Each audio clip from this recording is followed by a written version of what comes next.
Top quality और consistent performance के लिए सिर्फ सिल्वर पंप नाम याद रखना। એકવાર જે ફૂડ છે તેની પર તેના એક સવાલ ઉઠી રહ્યા છે। અમદાવાદમાં ગ્રાહકને વેજ ને નોનવેજ પધરાવી દેવાની જે આખી ઘટના અને ગ્રાહકે આપ્યો હતો ઓનલાઈન ઓર્ડર। ગ્રાહકે એએમસીના ફૂડ વિભાગમાં ફરિયાદ કરી છે। ગ્રાહકે સાઉથ બોપલના એકમમાંથી મંગાવી હતી બિરયાની। ગ્રાહકે ઓર્ડર મોકલનાર એકમને ફરિયાદ કરતા તેમણે ભૂલ પણ સ્વીકારી છે।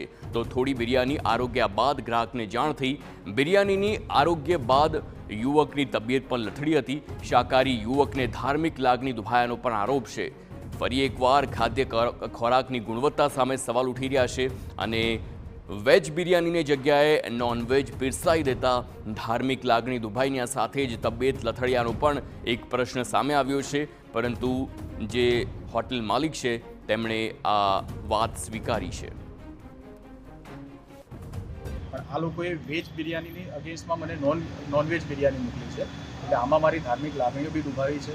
અને સાથે સાથે ગઈકાલે રાત્રે મારી તબિયત ખરાબ થઈ હતી, એની મેં પછી દવાને બધું કરાવ્યું છે। મને વોમિટને બધું થઈ ગયું હતું। આ 2 સ્પૂન ખાધી હતી મેં ચમચીમાંથી, બરાબર। એના પછી હું ગઈકાલનો લો ફીલ કરું છું અને મેં ત્યાં સંપર્ક બી કર્યો છે। મેં કોર્પોરેશનમાં બી ફૂડ ડિપાર્ટમેન્ટમાં બી સંપર્ક કરેલો છે। એ લોકોએ બી એના ઉપર એક્શન લેવાની વાત કરેલી છે મને, અને હું એકમમાં ત્યાં જઈને મળીને આવ્યો। ત્યાં એ લોકોને બી કીધું, પણ એ લોકો તરફથી મને કોઈ યોગ્ય પ્રતિસાદ મળેલ નથી।